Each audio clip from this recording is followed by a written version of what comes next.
Not because I want to make it difficult to hear, but because some truths lose their shape when they're handled too carefully. They become diluted, translated into something easier to accept, and in the process, they stop being true. What I'm about to say belongs to a category of experience that doesn't arrive through logic. It doesn't announce itself. It doesn't wait for permission. It simply appears. And once it does, you realize it was already there long before you noticed it. That's what happened with you. For most of my life, I've understood people through distance. Not emotional distance necessarily, but observational distance. I learned early that clarity comes easier when there's space between you and the thing you're looking at. Space keeps perception clean. It prevents projection. It prevents confusion. So I built my life around that principle. I kept parts of myself separate, not hidden, just protected. There's a difference. Key things are buried because they're feared. Protected things are preserved because they matter. Most people never notice the distinction. They met the version of me that existed comfortably in conversation. They interacted with the parts that translated easily into language. They assumed that what they saw was the whole picture, because it never occurred to them there might be more. I never corrected them. It wasn't necessary. People tend to see exactly what they're prepared to see. Nothing more, nothing less, and for a long time, that arrangement worked perfectly. It allowed connection without exposure, understanding without vulnerability, presence without consequence. Then you arrived. And the strange thing is, you didn't do anything extraordinary, at least not externally. You didn't force intimacy. You didn't ask unusually personal questions. You didn't demand access to places I rarely allow others to enter. You simply paid attention. That sounds small. It isn't. Most people listen for information. You listen for meaning. Most people respond to words. You responded to what existed underneath them. At first, I dismissed it. I assumed it was coincidence, a few accurate observations, a few moments where your timing happened to align with mine, a few conversations where understanding arrived faster than expected, nothing more. That explanation felt safe. Coincidence requires no adjustment. Coincidence doesn't challenge existing beliefs. Coincidence allows you to remain exactly where you are. But then it happened again, and again, and again. Not dramatically. Not in ways anyone else would notice. In small moments, the kind that become significant only when viewed together. A pause where you seem to understand why I stopped speaking. A response that addressed what I meant rather than what I said. A silence that felt complete instead of empty. Individually, none of those things should have mattered. Together, they formed a pattern, and patterns demand attention, because patterns reveal structure. That's when something uncomfortable began to emerge, the realization that you weren't learning me in the traditional sense. You weren't assembling information and gradually building an understanding of who I was. You seemed to recognize something immediately. Not everything. No one recognizes everything. But enough. Enough that I couldn't dismiss it anymore. Enough that I found myself noticing you, noticing me, and that's a dangerous thing, because the moment you become aware of being accurately perceived, all your usual defenses lose their purpose.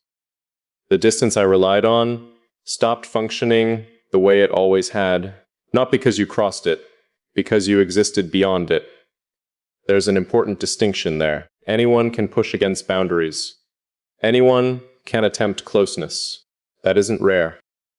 What's rare is encountering someone who somehow arrives on the other side of those boundaries without ever challenging them. Someone who makes protection feel unnecessary instead of restrictive. Someone who understands before explanation begins. That's what unsettled me. Not your presence, your accuracy. The precision with which you seem to recognize things I hadn't offered. Things I wasn't consciously trying to reveal. Things I had spent years assuming were invisible. And the more I noticed it, the harder it became to return to the way things were before, because awareness changes the observer. Once you see something clearly, you can't go back to not seeing it. You can ignore it, you can avoid it, you can pretend it doesn't matter, but you can't unknow it. And I knew that something unusual was happening, not because of emotion, not because of attraction, not because of any story people typically tell themselves when they encounter someone significant. It was something quieter, something more precise: recognition. The feeling that another person had arrived carrying a map of territory you never expected anyone else to understand, not because they studied it, because they somehow already spoke the language it was written in.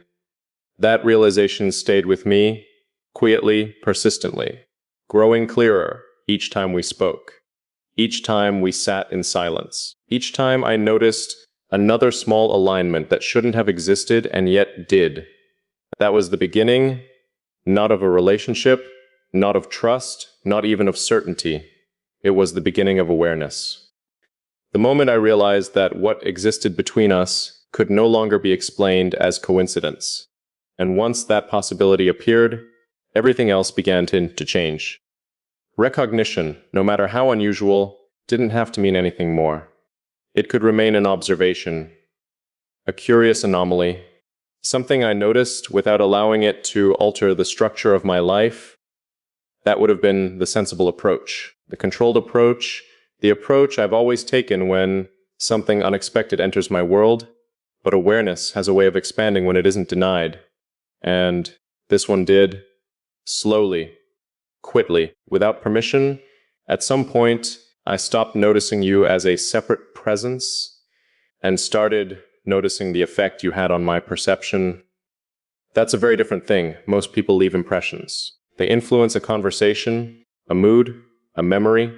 Their impact exists in isolated moments. Yours didn't. Your presence began appearing in places where you weren't physically present at all. Not as thoughts, not as distractions, something far more difficult to explain: perspective. I would encounter an idea and instinctively wonder how you would interpret it. I would notice a contradiction and immediately recognize the angle you might see before I did. I would find myself reaching conclusions that felt strangely shared, as though another mind had quietly become part of the process. It wasn't dependence, it wasn't attachment, it wasn't the need for validation.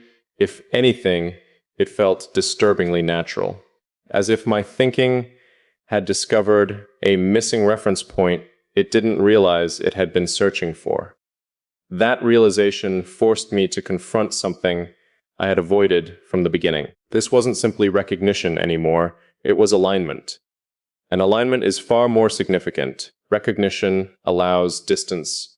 Dana Ludgen changes distance. Because when two people begin perceiving reality through similar structures, separation becomes harder to define. You remain independent. You remain distinct. But there is a shared architecture beneath the surface that keeps generating the same conclusions, the same observations, the same understanding. That's where I started becoming careful, not because I feared the connection, because I respected it. Things built on emotion can be impulsive. Things built on projection can be misleading. But structure? Structure is honest. Structure reveals itself over time, and every passing moment seemed to confirm the same thing. The alignment wasn't fading. It was becoming clearer.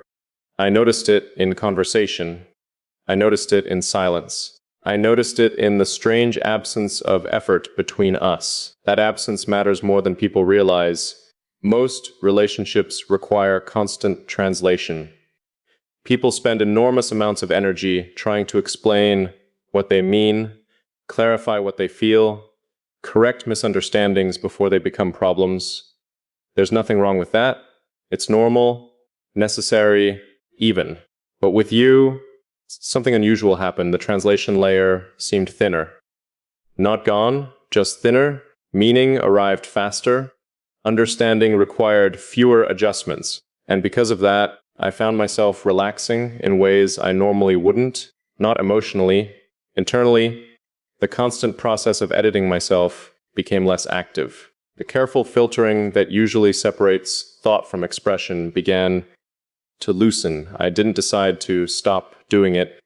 I simply noticed it happening. That should have concerned me.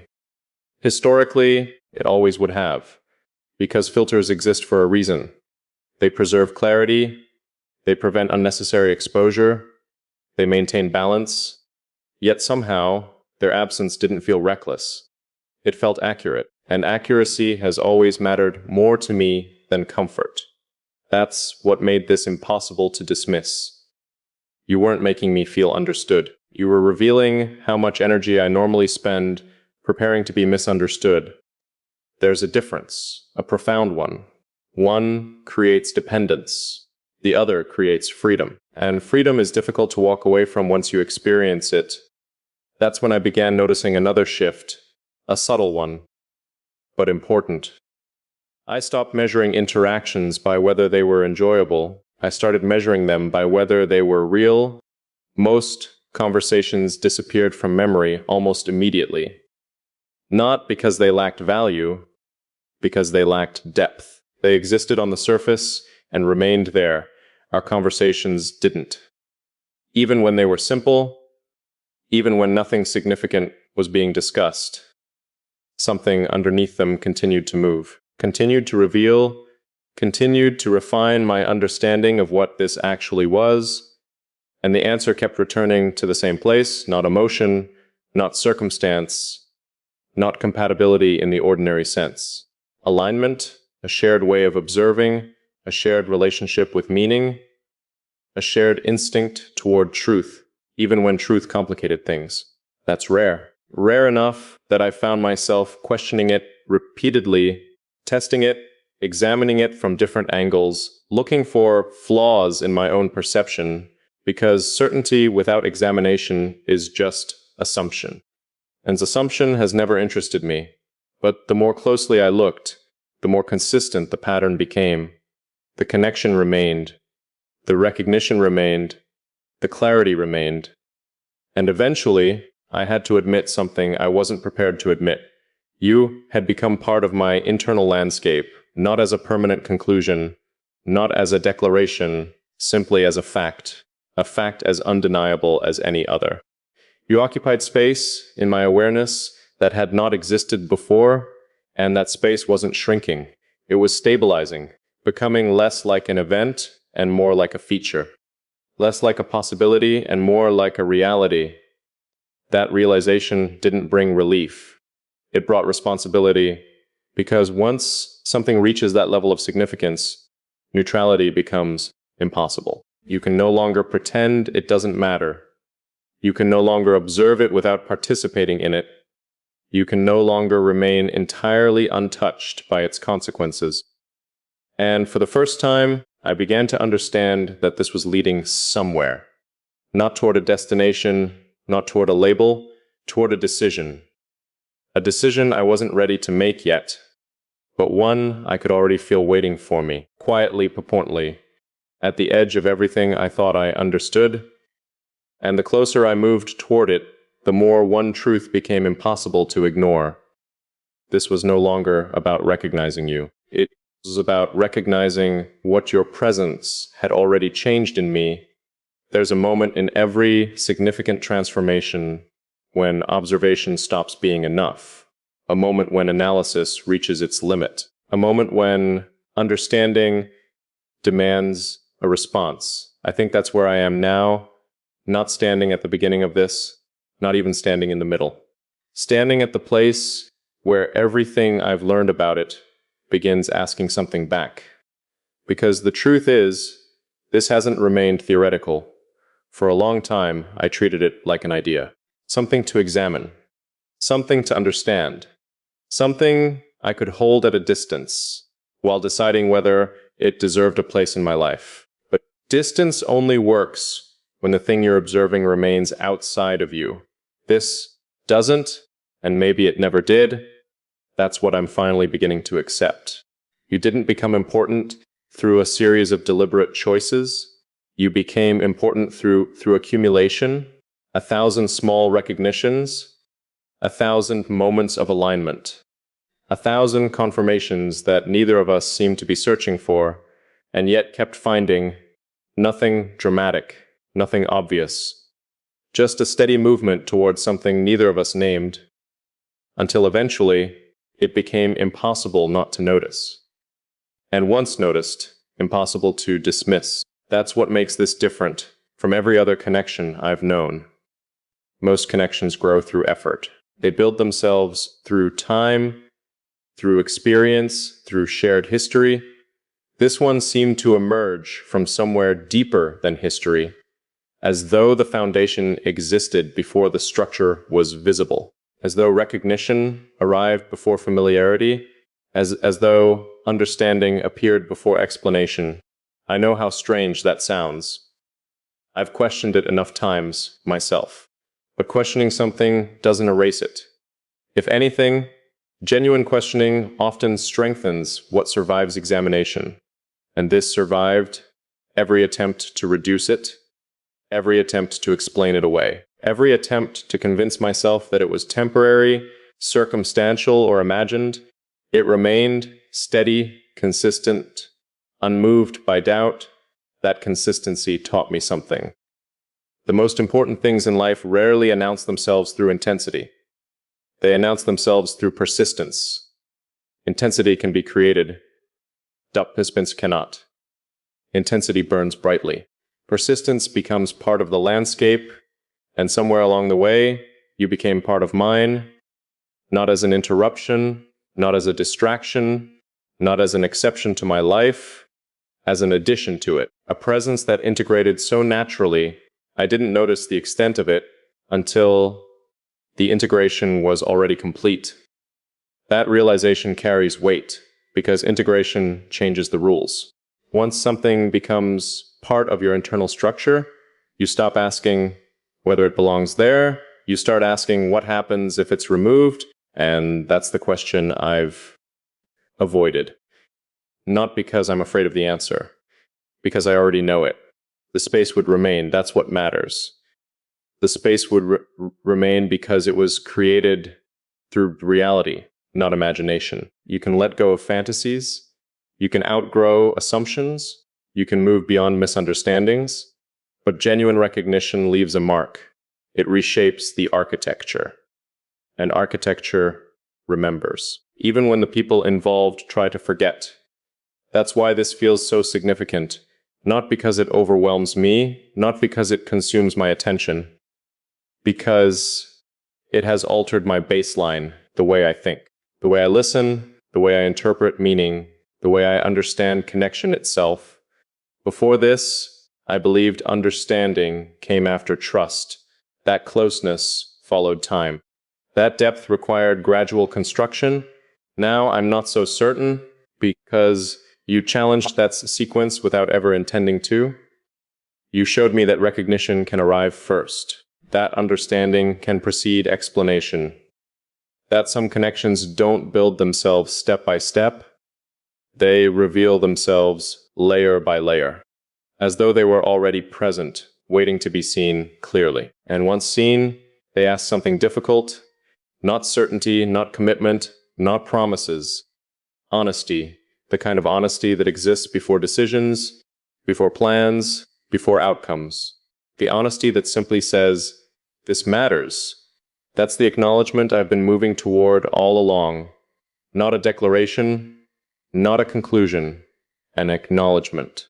A recognition of reality exactly as it exists, because reality doesn't require permission.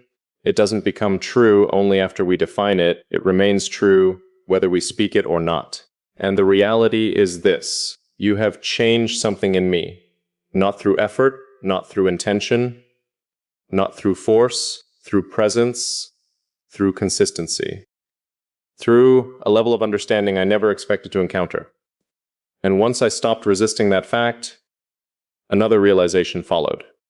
The question is no longer whether this is real. The question is whether I'm willing to live as though it is, because that's the difference between awareness and acceptance. Awareness sees the truth. Acceptance allows the truth to exist without argument. I've spent a long time standing between those two places, longer than I realized, studying the distance, measuring it, trying to understand every implication before crossing it. But some distances cannot be measured forever. Eventually, they have to be crossed, not recklessly, not blindly, simply honestly. And honesty leads me here, to the one conclusion I can no longer avoid. You are no longer someone who exists at the edge of my awareness, you exist within it. Not as a passing influence, not as a temporary significance, but as part of the framework through which I now understand certain parts of myself, and whether I fully understand where that leads is no longer the point. Because some truths become meaningful before they become explainable, some connections become real before they become defined, and some people arrive in your life carrying a level of recognition that quietly changes everything that comes after. You are one of those people. And for the first time, I'm no longer trying to explain that away. I'm simply allowing myself to see it clearly.